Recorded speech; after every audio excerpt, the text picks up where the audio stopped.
প্রত্যেকটি মানুষকে তাওহীদবাদী হতে হবে, শিরক মুক্ত হতে হবে। শিরক হলো মাজারগুলিতে গিয়ে মনের আশা আকাঙ্ক্ষা সেখানে বলা, এটি হচ্ছে শিরক। এই কাজ আপনারা করবেন না। কুমিল্লা কি মাজার আছে? আছে? কোন মাজারে যাবেন না, কোনোদিন যাবেন না, কোনো প্রয়োজন নাই। বিপদে পড়েছেন, উজু করবেন, মসজিদে চলে যাবেন, সুবহানাল্লাহ বলেন। মসজিদে গিয়ে 2 রাকাত কাজায়ে হাজতের নামাজ পড়বেন, আল্লাহর কাছে কাঁদবেন। মাজারে যিনি শুয়ে আছেন বিশ্বাস করেন, কোরআন শরীফ আমার সামনে, বিশ্বাস করুন, যিনি কবরে শুয়ে আছেন আপনাকে 4 পয়সার উপকার করতে পারবে না। মাঝখানে আপনি শিরকের গুনাহ নিয়ে আল্লাহর দরবারে হাজির হবেন। মাজারে টাকা দিবেন না, পয়সা দিবেন না, মানত করবেন না। মাজার একটা ব্যবসা। মাজার আজকাল কি? মাজার আর রস সব ব্যবসা। আপনারা এইসব কাজে যাবেন না। আগরবাতি, মোমবাতি, চাদর দেওয়া, মশারি দেওয়া, এগুলো মুসলমানের কাজ না। হিন্দু, খ্রিস্টান, বৌদ্ধ যা করে আমরা কি তা করতে পারি? জোরে বলেন, পারি? কবরে যদি একটু চিন্তা করেন ভাইরা, মাথাটা একটু খাটান, কবরে যদি চাদর দেওয়াই লাগে তাহলে রাসূল করিম সাল্লাল্লাহু আলাইহি ওয়াসাল্লামের কবরের উপরে সোনার সুতা দিয়ে চাদর দেওয়া উচিত ছিল। তুলার সুতা না, সোনার সুতা। আর ওই রকমের দেওয়ার সিস্টেম হলে উম্মতেরা সোনার সুতা না, নিজের বুক নিজে ভাইয়া কলিজা বার করে রাসূলুল্লাহর কবরের উপর দিয়ে দিত। নবীর পরে সম্মান সাহাবায়ে কেরাম। সাহাবায়ে কেরামদের কবরের উপরে চাদর নাই, আগরবাতি নাই, মোমবাতি নাই, গোলাপ পানি নাই, গম্বুজ নাই। মাজার একটা হইছে, সেটারে গম্বুজ বানাইতে হবে। কেন গম্বুজ বানাবে? দরকারটা কি? তওবা করুন, জিন্দেগিতে আর কোনোদিন মাজারে কোনো সাহায্য করবেন না, 1 পয়সাও না। টাকা পয়সা দিবেন, টাকা পয়সা দিবেন, এতিমকে দিবেন, ভিক্ষুককে দিবেন, বিধবাকে দিবেন। পরীক্ষা দিতে পারে না, ফি দিতে পারে না, পরীক্ষা দিতে পারছে না, ওরে দেন। বাড়িতে চাল নাই, পানি পড়ে, ওরে দেন। অন্ধ মানুষকে দেন, লুলাকে দেন, এতিমখানায় দেন, মাদ্রাসায় দেন, টিউবওয়েল বানায় দেন যেখানে পানি নেই। এই সব কাজ করেন, সওয়াব হবে। সুবহানাল্লাহ কর। মাজারে, কোন মাজারে, আজকের মাহফিলে যত লোক হাজির হয়েছেন, কোন মাজারে কোন টাকা পয়সা, আগরবাতি, মোমবাতি, চাদর জিন্দেগিতে দেবেন না। কারা দেবেন না? হাত উঁচু করে দেখান।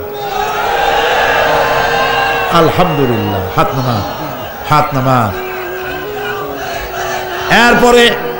এরপরে থামেন, থামেন।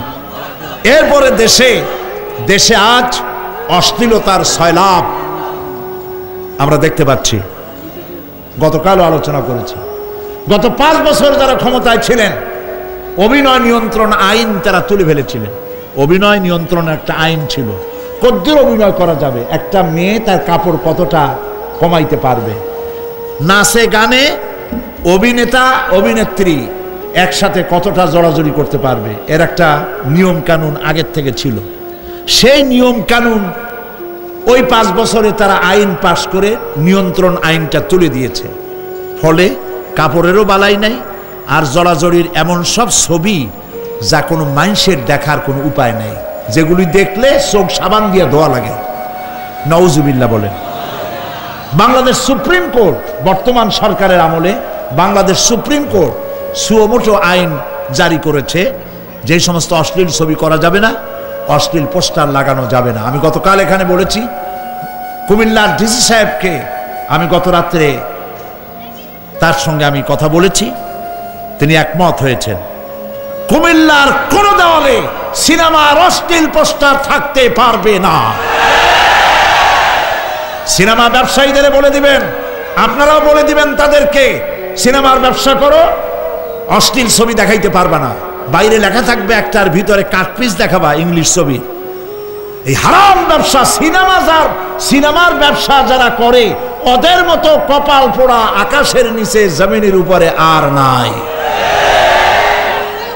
কারণ কি জানেন? কারণ কি? আরে বাবা থামো। কারণ কি সেটা শোনেন। কারণ হচ্ছে, মসজিদ যে বানাইলো, ওই মসজিদে যতদিন নামাজ হবে, জিকির হবে, তেলাওয়াত হবে, কিয়ামত পর্যন্ত যে পয়সা দিছিল সে সওয়াব পাবে। আর সিনেমা যে বানাইলো, সিনেমা দেখিয়া এরকম বই কি কুমিল্লা আসছে? এমন একটা লোকেরা বলা বলি করতেছে, সুবহানাল্লাহ, এমন একটা ছবি আসছে যারাই দেখলো সব উমরা করতে রওনা হয়ে গেছে। এমন ছবি আসছে যা দেখা সমস্ত মানুষ তাহাজ্জুদ পড়া শুরু করছে। এরকম হয়েছে? যত ছবি আসলো, ছবি দেখলো, পরের মেয়ে কেমনে হাইজ্যাক করবে, কেমনে ব্রিফকেসের মধ্যে বন্দুক রাইফেল গুলি ভাঙ্গে চুরে থুইয়া 10 তলার গ্লাস ভাঙ্গা লাভ দিয়ে পড়িয়া খালের মধ্যে পড়িয়া নদীর মধ্যে দিয়ে ফুড়িয়ে উঠে পাহাড়ের উপর দিয়ে পরের মেয়ে নিয়ে দৌড় দিল। এই সব সন্ত্রাসী, ডাকাত, জেনাকার, বদমাশ তৈরি করা হয়। ঠিক না বলো? এই সিনেমা যারা বানাইছো, কান খুলে শোনো, এই সিনেমা যারা দেখতে আসলো, জোহরের নামাজ গেল, মাগরিবের নামাজ গেল, আসর গেল, এশার নামাজও গেল, ঠিক কিনা? এতগুলো নামাজ গেল, আর তারপরে চরিত্র নষ্ট করলো। চরিত্র নষ্ট করে ফেন্সিডিল খাইলো, এরপরে চুরি করলো, ডাকাতি করলো, সন্ত্রাস করলো, জেনা করলো। বেটা তুই মর, যে সিনেমা বানাইছো মর, মরে দেখবি কিয়ামত পর্যন্ত এই সিনেমা দেখে যত লোকের চরিত্র নষ্ট হয়েছে সমস্ত পাপ মাথায় নিয়ে কিয়ামতে আল্লাহর দরবারে দাঁড়াতে হবে। সুতরাং সিনেমার ব্যবসায়ীরা কানে ধরে সিনেমায় ঝাঁটা মেরে দূর করে দাও। যদি মুসলমান হও, মুসলমানের যদি জন্ম দিয়ে থাকে, সিনেমার ব্যবসা বাদ দিয়ে দাও। আল্লাহ রহম করুক, বলেন আমিন। কপাল পোড়া না হইলে সিনেমার ব্যবসা, এত ব্যবসা থুইয়া তুমি মানুষের চরিত্র ধ্বংস করার জন্য ব্যবসা করতেছ। এরপরে আকাশ সংস্কৃতি, কে যাবে? আকাশ সংস্কৃতি ডিশ এন্টিনার মাধ্যমে সাইবার ক্যাফে এগুলি বানায়া রাস্তার মোড়ে মোড়ে দোকান করে, কম্পিউটারের ভেতরে, ক্যাসেটের ভিতরে, ইন্টারনেট ইত্যাদির মধ্য দিয়ে অশ্লীল ছবি প্রদর্শিত হচ্ছে। রাস্তার মোড়ে মোড়ে উঠতি বয়সের যুবক যুবতী মেয়েগুলি নষ্ট হয়ে যাচ্ছে। নাউজুবিল্লাহ বলে। এগুলি জনগণকে ঐক্যবদ্ধ হতে হবে, এগুলির বিরুদ্ধে মোকাবেলা করতে হবে। সরকারকে এগিয়ে আসতে হবে অশ্লীলতা বন্ধ করার জন্য। কারণ আল্লাহ পাক বলেছেন, প্রকাশ্য এবং গোপনীয় সব রকমের অশ্লীলতা আল্লাহ পাক হারাম করে দিয়েছেন। অশ্লীল কোনো কাজ করা যাবে না। প্রিয় ভাই সব, আমরা যদি আমাদের আমলকে গঠন করতে পারি, কিয়ামতের দিন নাজাত পাবো। আমল যদি গঠন করতে না পারি, তাহলে কিয়ামতের দিন বাঁচার কোনো উপায় নাই। প্রিয় ভাইয়েরা, এই জন্য আল্লাহ রাব্বুল আলামিন কোরআনে কারীমের মধ্যে বলেছেন, আল্লাযী খালাকাল মাউতা ওয়াল হায়াতা লিয়াবলুয়াকুম আইয়ুকুম আহসানু আমালা। আমি পরীক্ষার জন্য এই জীবন দিয়েছি, তোমাদেরকে পরীক্ষা হবে। এই পরীক্ষা, জীবন আর মৃত্যু দুটো জিনিস দিয়েছি পরীক্ষা করার জন্য। এই পরীক্ষার জন্য তোমরা পাস করতে পারো। পরীক্ষা আসছে, এখন প্রশ্নপত্র সব ফাঁস করে দেওয়া হয়েছে। প্রশ্নগুলি সঠিকভাবে আদায় করুন, প্রশ্নগুলি পড়ুন এবং জীবনটাকে সেইভাবে গড়ুন। নামাজটা সহি করে আদায় করুন। বহু মুসলমান আছে নামাজই পড়ে না, নামাজ পড়তে জানেও না। নবী করিম সাল্লাল্লাহু আলাইহি ওয়াসাল্লাম বলেছেন, সাল্লু কামা রাআইতুমুনি উসাল্লি, নামাজ পড়ো সেইভাবে যেভাবে আমাকে তোমরা পড়তে দেখো। সুবহানাল্লাহ।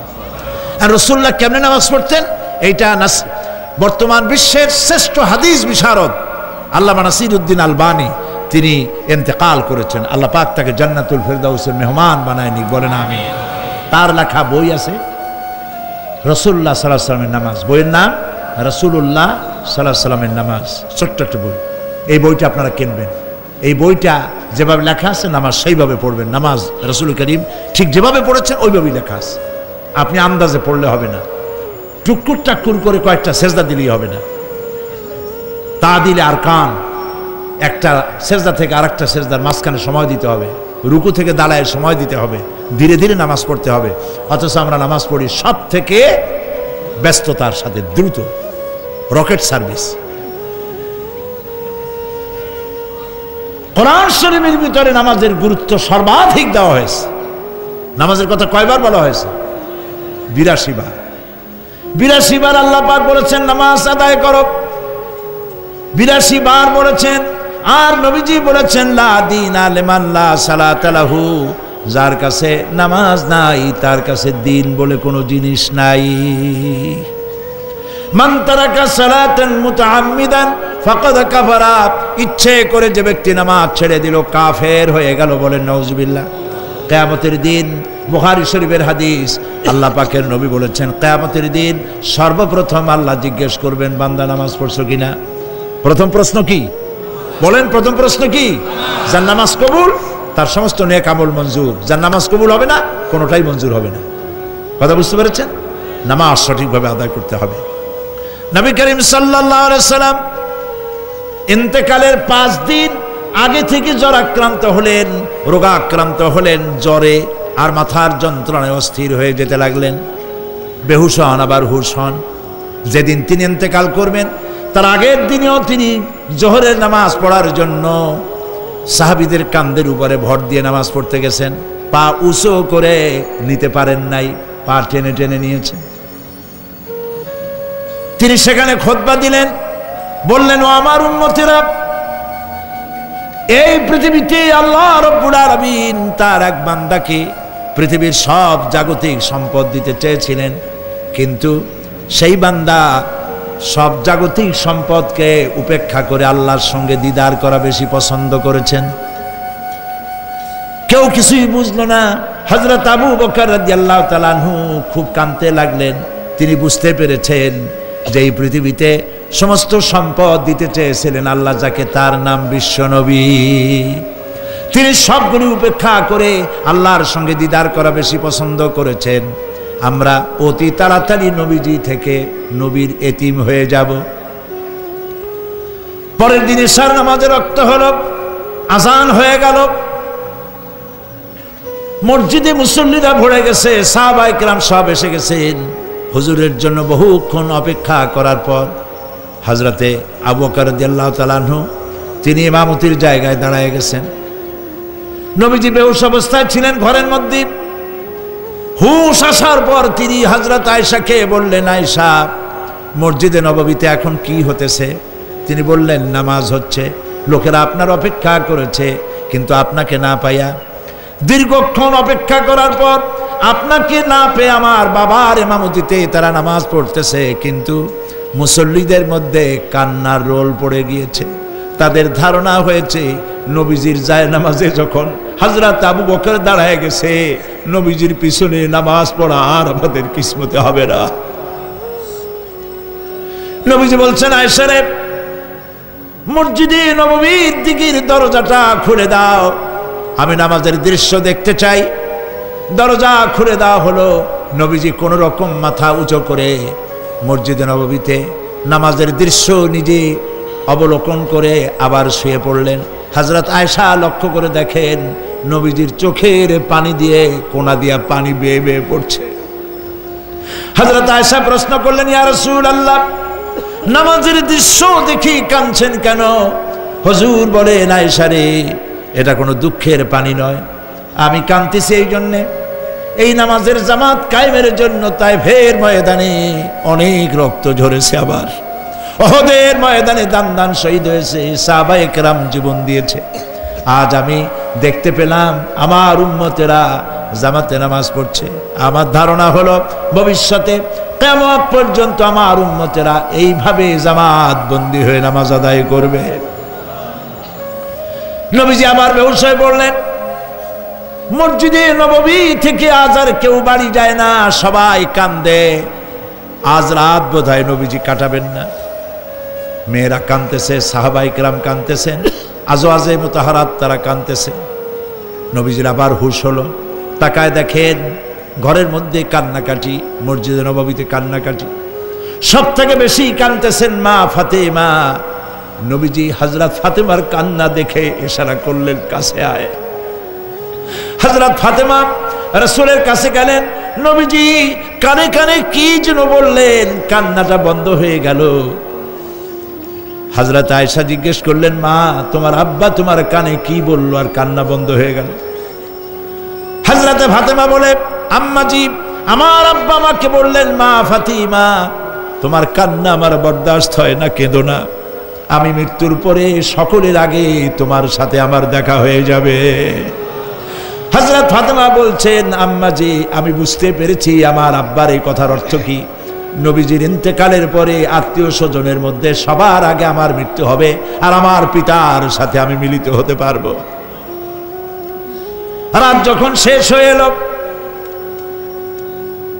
নবীজির হুঁশ হয়েছে, তাকায় দেখেন হযরত জিবরাইল দাঁড়ানো। হযরত জিবরাইল নবীজির চেহারা মোবারকের দিকে তাকায় বলেন, আসসালামু আলাইকা ইয়া রাসূলুল্লাহ। আল্লাহ আপনাকে সালাম বলেছেন, আর আল্লাহ পাক জানতে চেয়েছেন আপনার মুখে আপনি কেমন আছেন। আল্লাহ জানেন আপনার অবস্থা কি, তারপরেও আপনার মুখে শুনতে চেয়েছেন আপনি কেমন আছেন। নবীজি বলছেন, জিবরাইল বড় কষ্টে আছি, বড়ই যন্ত্রণা, বড়ই কষ্ট। হযরত জিবরাইল বলছেন, ইয়া রাসূলুল্লাহ, আজকে এক নতুন ফেরেশতা আমি সাথে করে নিয়ে এসেছি। এই ফেরেশতা পৃথিবীর কোন নবী অথবা কোন মানুষের কাছে যাওয়ার জন্য অনুমতি চায় না, আজ আপনার কাছে অনুমতি ভিক্ষা চায় কাছে আসার জন্য। ওই ফেরেশতার নাম হচ্ছে মালাকুল মউত। হযরত মালাকুল মউত বলেন, ইয়া রাসূলুল্লাহ, এই পৃথিবীতে আদম আলাইহিস সালাম থেকে নিয়ে পর্যন্ত কোন মানুষের জান কবজের জন্য আমার অনুমতি চাওয়া লাগে নাই, আর কোনোদিন লাগবে না। আজ আমি আসার সময় আল্লাহ বলেছেন আপনার জান কবজের জন্য আমি যেন আপনার কাছে অনুমতি ভিক্ষা চাই। নবীজি বলছেন, আমি যদি অনুমতি না দেই তো কি হবে? হযরতে মালাকুল মউত বলছেন, ইয়া রাসূলুল্লাহ, অনুমতি যদি না দেন আমি ফেরত চলে যাব, আমাকে সেভাবেই বলা হয়েছে। হযরতে জিবরাইল বলেন, ইয়া রাসূলুল্লাহ, হে আল্লাহ রাব্বুল আলামিন আপনার দিদারের ইন্তজার করতেছে।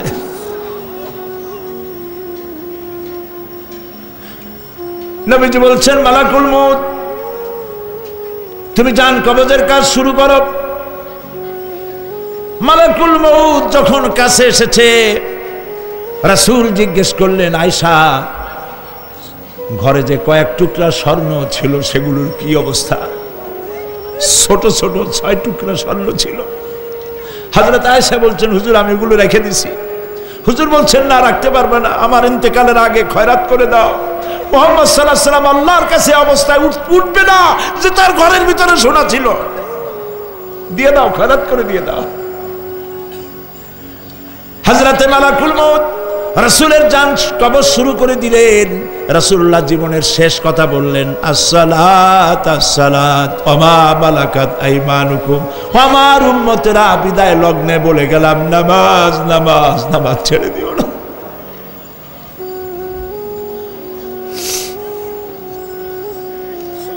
প্রিয় ভাইরা, নবী করিম সাল্লাল্লাহু আলাইহি ওয়াসাল্লাম জীবনের শেষ কথা বলে গেছেন নামাজ। সেই নামাজে আমাদের যত সব অবহেলা, স্ত্রীকে নামাজ পড়ান, বউকে নামাজ পড়ান, ছেলে মেয়েকে নামাজ পড়ান। দোকানদার ভাইরা যখন আজান হয়ে যাবে দোকান বন্ধ করে দেন, আপনি আপনার কর্মচারীরা নামাজ পড়তে যান। যতটুকু সময় নামাজ পড়তে গেছে এই সময় বিক্রি করলে যা লাভ হইতো, এরপরে বিক্রি করলে আল্লাহ 10 গুণ বেশি বরকত দিতে পারেন। পারেন কিনা? পারেন কিনা? পারেন। আল্লাহর বিশ্বাস করেন, আল্লাহ আপনারে বরকত দিবে।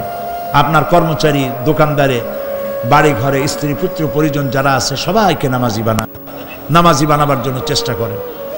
নামাজ রোজা ইত্যাদি করুন। মিথ্যা বলবেন না, ওজনে কম দিবেন না, খাদ্যে ভেজাল দিবেন না, ঘুষ খাবেন না, ঘুষ দিবেন না, মানুষের উপর অত্যাচার করবেন না, কাউকে কষ্ট দিবেন না, মানুষ যেন আপনার ব্যবহারে কষ্ট না পায়। আল্লাহ পাক বলেছেন, ওয়াকুলু লিন্নাসি হুসনা, মানুষের সাথে সুন্দর সুন্দর কথা কও। নবী করিম সাল্লাল্লাহু আলাইহি ওয়াসাল্লাম বলেছেন, মানুষের সাথে যদি হাসি মুখে কথা বলো একটা সদকা দেওয়ার সমান সওয়াব হয়ে যাবে। মানুষকে ভালোবাসো, গরিবদের ভালোবাসো, তাদের অর্থ করি দাও, পয়সা করি দাও, তোমার যা আছে দিতে থাকো। কুয়ার পানি যত উঠাবেন তত কুয়ার পানি ভালো থাকবে, আর পানি উঠাবেন না কুয়ার পানি পয়সা যাবে।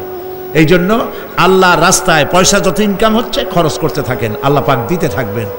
আল্লাহ পাক বলেছেন যে সদকার মালকে আল্লাহ বৃদ্ধি করে দেন, আর দান সদকা যারা করে না, যাকাত দেয় না, তাদের মালকে আল্লাহ ধ্বংস করে দেন, হালাক করে দেন। এগুলোর দাম নাই, অশান্তি বাড়বে। বউ কথা শুনবে না, সন্তানাদি কথা শুনবে না, মামলা মোকদ্দমা, অশান্তি আর অশান্তি। আর আল্লাহর পথে থাকুন, আল্লাহ শান্তি বাড়ায় দেবেন। আমরা বলি আমিন। প্রিয় ভাই সব, আমি কিছু আলোচনা আজকে আল্লাহ পাক যা করাইছেন এগুলি যেন আল্লাহ আমারে আমল করার তৌফিক দেন। আমি মাঝে মধ্যে ভয় পাই, একদিন তো এই খবর নিশ্চয়ই হবে যে সাইদি বিদায় হয়ে গেছে। সেদিন খালি হাতে যেন আল্লাহর কাছে না যাই, আমি যেন আসামি না হই যে আমি যা বলছি মানুষকে 40 বছর একটানা যা বললাম আমি নিজে আমল করতে পারি নাই। এরকম ভিক্ষুক যেন আমি না হই, আমি যা মানুষকে বলেছি আমি যেন তা আমল করতে পারি। আমি আপনাদের কাছে দোয়া চাই। আমরা কেউ বাঁচবো না, এই যে দেখা হলো আবার দেখা নাও হইতে পারে। সেই জন্য আমরা আমাদের জীবনকে যেন তৈরি করি। আপনারা কোরআন শরীফ পড়ুন, দিন শিখুন, ঈমান শিখুন, ভালো থাকুন, ভালো হয়ে চলুন। এখন মোনাজাত হবে, দাঁড়ানো ভাইরা বসে। রাস্তাঘাটে দুজন মুসলমান হলে একটা মহিলা এবং তার ছেলে। রাস্তাঘাটে যিনি যেখানে আছেন, আখেরি মোনাজাত, অ্যাডভোকেট উনি দায়িত্ব নিছেন। এই মোনাজাতে অংশগ্রহণ করা একটা বিরাট সওয়াবের কাজ। সুবহানাল্লাহ। দাঁড়ানো ভাইরা বসেন, আমি তো দেখতে পাচ্ছি কোথায় কে দাঁড়ানো। বসতে বলছি, আমি তো এর আগে বলিনি একবারও যে বসান। বসেন। মোনাজাতের আদব হলো বসা। রাস্তায়, পথে, ঘাটে, গেটে যিনি যেখানে আছে সেখানে বসে আর জোরে সরে জিকির করেন সুবহানাল্লাহ, আলহামদুলিল্লাহ, লা ইলাহা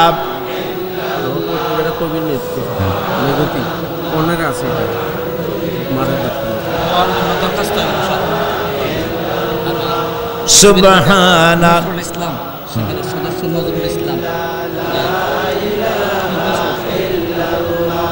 সুবহানাল্লাহ, আলহামদুলিল্লাহ, লা ইলাহা ইল্লাল্লাহ। জোরে করেন সুবহানাল্লাহ, আলহামদুলিল্লাহ, লা ইলাহা ইল্লাল্লাহ, লা ইলাহা ইল্লাল্লাহ, মুহাম্মাদুর রাসূলুল্লাহ। দুইজন অমুসলিম হিন্দু মুসলমান হওয়ার জন্য এসছেন, মা এবং ছেলে। মা এবং ছেলে। মা আছেন মহিলা প্যান্ডেলে, পাশেই এই পেছনে মহিলা প্যান্ডেলে মা আছেন।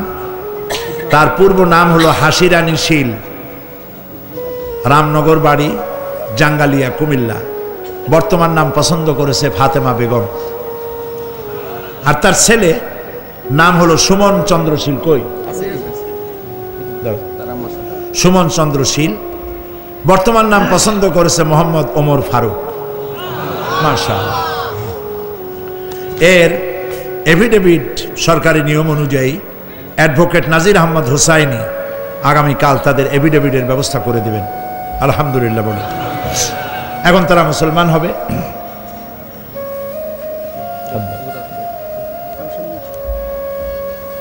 যে বোন আমাদের মুসলমান হচ্ছেন হাসিরানী, বর্তমান নাম ফাতেমা বেগম, আমরা এখানে যা পড়তেছি আপনি তাই উচ্চারণ করবেন। তুমি জোরে জোরে বলবে, আপনারা সবাই বলেন লা ইলাহা ইল্লাল্লাহু মুহাম্মাদুর রাসূলুল্লাহ। আল্লাহ ছাড়া কোনো ইলাহা নাই, মাবুদ নাই, মুহাম্মদ সাল্লাল্লাহু আলাইহি ওয়াসাল্লাম আল্লাহ প্রেরিত রাসূল। আশহাদু আন লা ইলাহা ইল্লাল্লাহু ওয়াহদাহু লা শারীকা লাহু ওয়া আশহাদু আন্না মুহাম্মাদান আবদুহু ওয়া রাসূলুহু।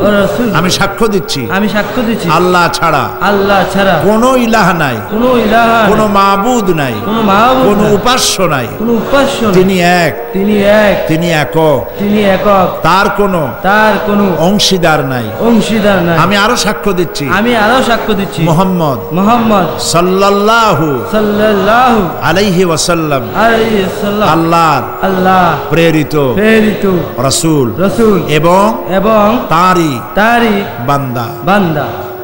সবাইকে সালাম দাও, আসসালামু আলাইকুম। আপনারা সালামের জবাব দেন। আল্লাহর এই বান্দা মাত্র কয়েক মুহূর্তে আগে ছিল মুশরিক, আর এখন আমাদের তাওহীদি ভাই। আমাদের কি হয়ে গেছে? ভাই। আমাদের সকলের আমলনামায় গুনাহ আছে, এই যুবকের আমলনামায় এখন কোনো গুনাহ নাই, নিষ্পাপ মাসুম বেগুনাহ। আল্লাহ তার প্রতি রহম করুক, আমরা বলি আমিন। ইসলাম কবুল করার স্বেচ্ছায় সজ্ঞানে ইসলাম কবুল করার কারণে এই বিশাল লাখো জনতার পক্ষ থেকে আমি তাকে আলিঙ্গন করছি।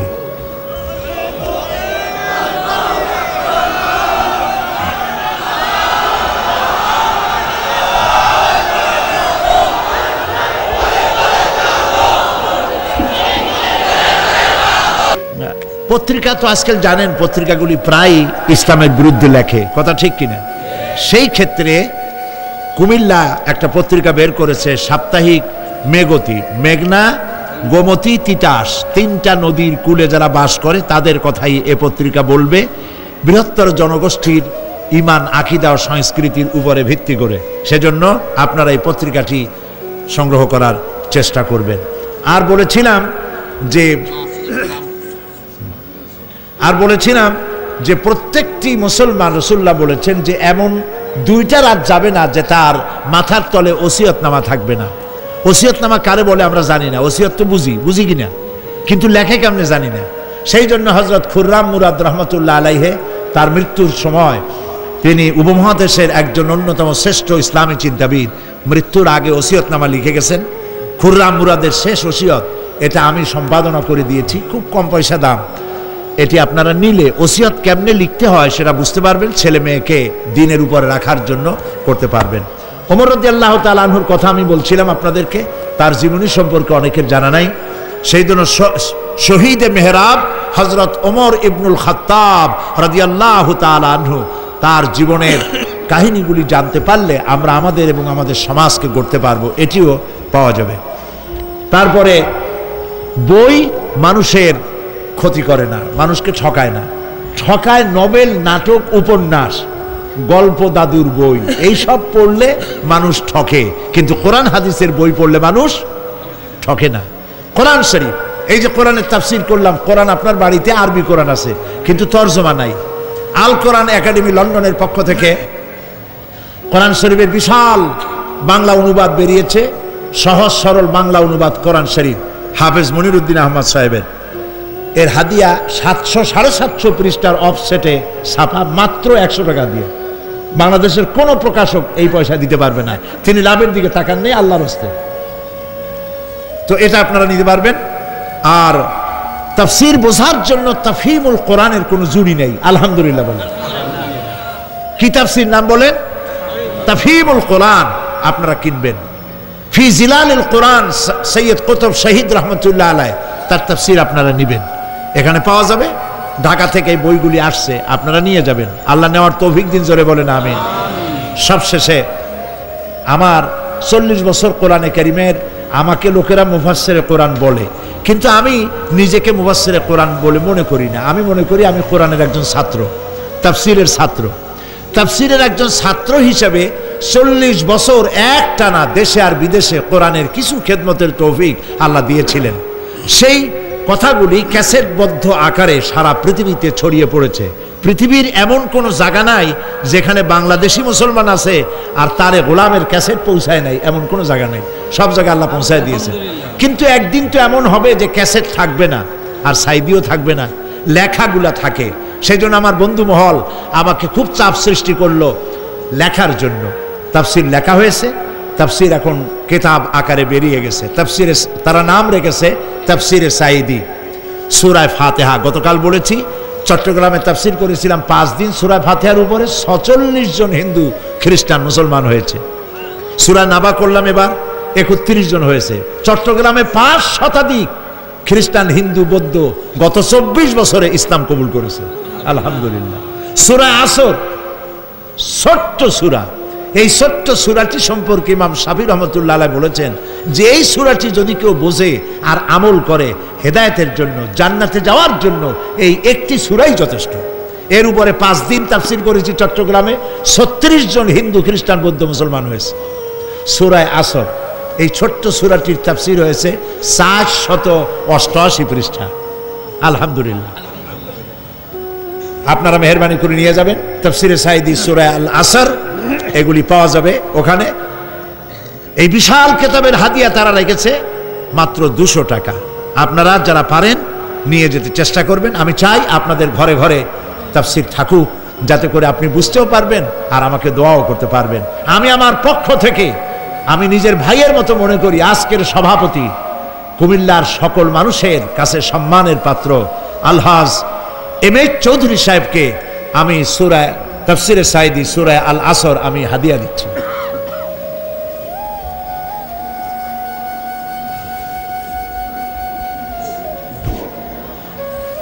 এখন মোনাজাত হবে, মোনাজাতের পর আজান হবে।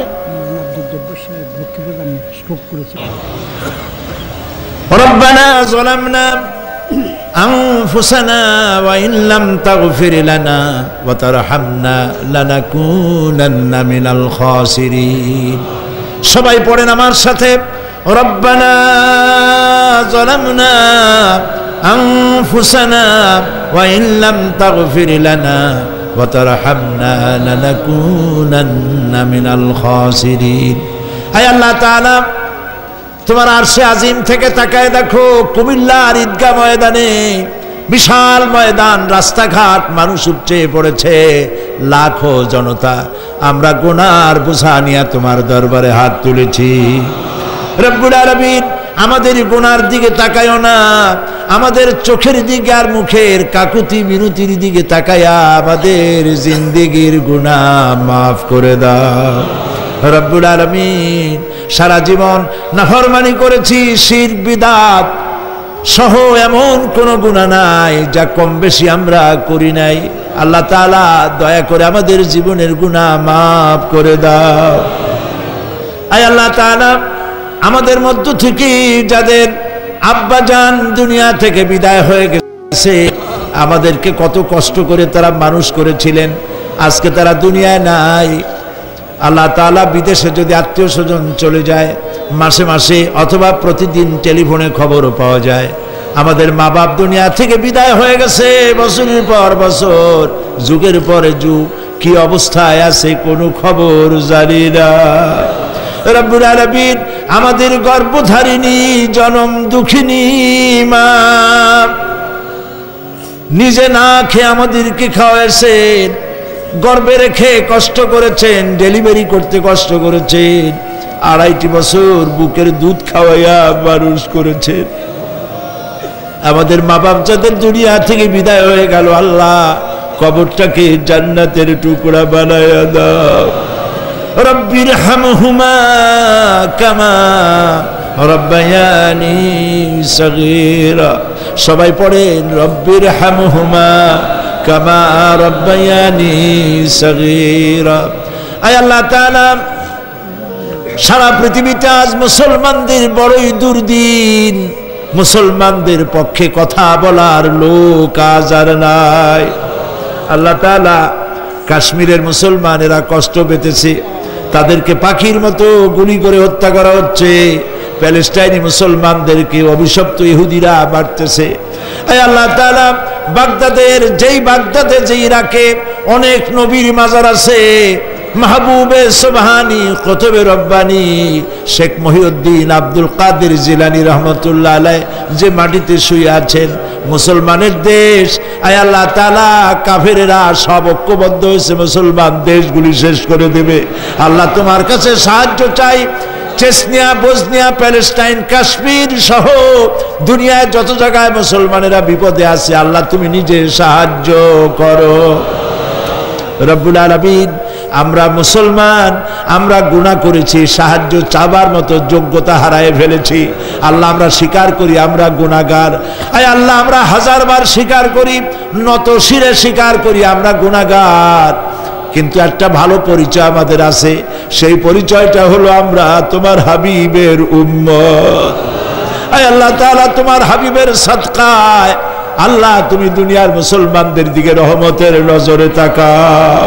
আল্লাহ আমাদের জীবনের গুনাহ মাফ করে দাও। আল্লাহ মুসলমানদেরকে তুমি সাহায্য করো রব্বুল আলামিন। কিয়ামতের দিন যেদিন পায়ের নিচে হবে তামার মতো মাটি, গুনাহগারের মাথার চান্দি ফেটে গিয়ে মগজগুলো গলে গলে পড়বে, জিহ্বাটা নাভিস্থল পর্যন্ত ঝুলে পড়বে, ময়দানে সারা পড়বে পানি পানি বলে। আল্লাহ ওই দিনে তোমার হাবিবের হাতের কাউসারের পেয়ালা আমাদের নসিব করে দিও। তোমার হাবিব বলেছেন 3000 বছর ধরে তুমি জাহান্নামের আগুনকে উত্তপ্ত করেছো, রক্ত মাংসের শরীর নিয়ে আমরা আগুনে জ্বলতে পারবো না। আল্লাহ জাহান্নামের আগুন আমাদের জন্য হারাম বানায়া দাও। আল্লাহুম্মা আজিরনা মিনান নার। সবাই পড়েন আল্লাহুম্মা আজিরনা মিনান নার, আল্লাহুম্মা আজিরনা মিনান নার। আয় আল্লাহ তাআলা, আমাদের আকীদা, আমাদের বিশ্বাস হলো এই, আমরা এখন কোথায় বসা তুমি দেখতে পাচ্ছ, আমরা কি বলতেছি তুমি নিশ্চয়ই শুনতে পাচ্ছ। তুমি একটু তাকায় দেখো তো বাবু, এতগুলি হাত তো কোনো পীরের দরবারে ওঠে নাই, কোনো বাজারে গিয়ে ওঠে নাই, কোনো মন্ত্রীর কাছে ওঠে নাই, কোনো প্রেসিডেন্টের কাছে ওঠে নাই। রাজা ধীরাজ, সম্রাটের সম্রাট, বিশাল আকাশের মালিকের কাছে হাত তুলেছি, মালিক খালি হাতে ফেরত দিও না, মালিক খালি হাতে ফেরত দিও না।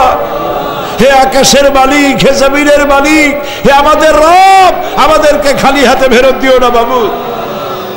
আল্লাহুম্মা লা তারুদ্দানা খাইবিন, আল্লাহুম্মা লা তারুদ্দানা খাইবিন। আল্লাহ তাআলা একেবারে কিচ্ছু না দিয়া খালি হাতে ফেরত দিও না বাবু। কয়েক সেকেন্ড আমি আপনাদের জন্য ছাড়লাম, মাথা নিচু করুন, চক্ষু বন্ধ করুন, যার যা বলার বলেন, দোয়া কবুল হয়ে যাবে ইনশাআল্লাহ। বলেন যার যা বলার দরকার, মিনতির সাথে কাকুতি মিনতি করে বলেন।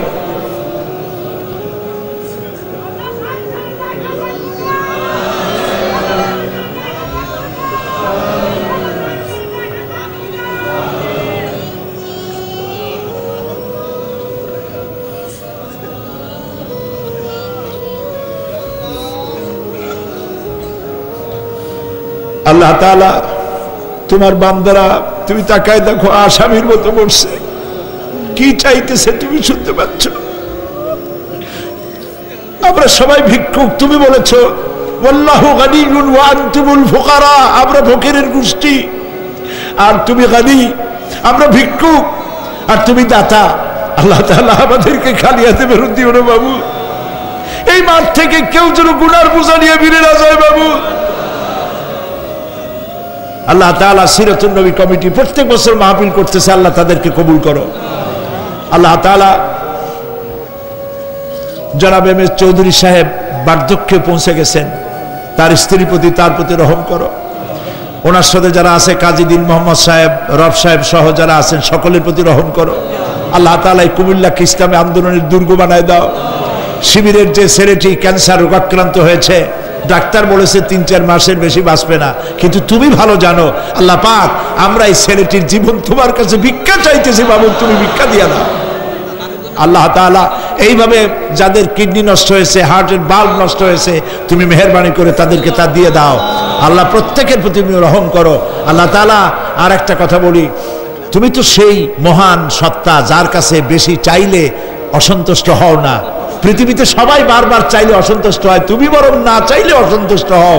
মাবুদ, তুমি দয়া করে আমাদের বিবি বাল বাচ্চা যা দান করেছো সবগুলিকে দিনদার বানাও, নামাজি বানাও, পরেশগার বানায় দাও। আমাদের সন্তানগুলি আমরা হেদায়েত করতে পারবো না, আমাদের স্ত্রীদের আমরা হেদায়েত করতে পারবো না, হেদায়েতের মালিক তো তুমি। তুমি দয়া করে আমাদের স্ত্রী, আমাদের সন্তানদেরকে হেদায়েত করো, মুত্তাকি বানাও, ইখলাস দাও, তাকওয়া দাও, তোমার ভয় দাও। আল্লাহ তাদেরকে হেদায়েত নসিব করে দাও। আয় আল্লাহ, আমাদের প্রিয় জন্মভূমি বাংলাদেশ, এর স্বাধীনতা, সার্বভৌমত্ব কিয়ামত পর্যন্ত অক্ষুণ্ণ রাখো। সীমান্ত এলাকায় ভারত বাংলা ভাষী ভারতীয় মুসলমানদেরকে উন্মুক্ত আকাশের নিচে ফেলে রেখেছে। তাদের খাবার নাই, পরার নাই, বন্দুকের নল তাদের দিকে তাক করে রেখেছে। আল্লাহ তাআলা ভারতের এই জালিম কাফের সরকারের হাত থেকে মুসলমানদেরকে রক্ষা করার জন্য তোমার কাছে আমরা ভিক্ষা করতেছি, দরখাস্ত করতেছি। আল্লাহ, ভারতের জালেম কাফের মুশরিক সরকারের হাত থেকে মুসলমানদেরকে বাঁচাও, রক্ষা করো। বাংলাদেশে এক শ্রেণীর লোকেরা বাংলাদেশের বিরুদ্ধে দেশে বিদেশে ষড়যন্ত্র আর অপপ্রচার করছে। আল্লাহ তাআলা এই হিংসুকদেরকে অপপ্রচার থেকে বিরত করে দাও। আল্লাহ তাদের হেদায়েত নসিব করে দাও। আল্লাহ তাদের হেদায়েত নসিব করে দাও। কপালে হেদায়েত না থাকলে এগুলির দুনিয়া থেকে গজব দিয়ে বিদায় করে দাও আল্লাহ তাআলা।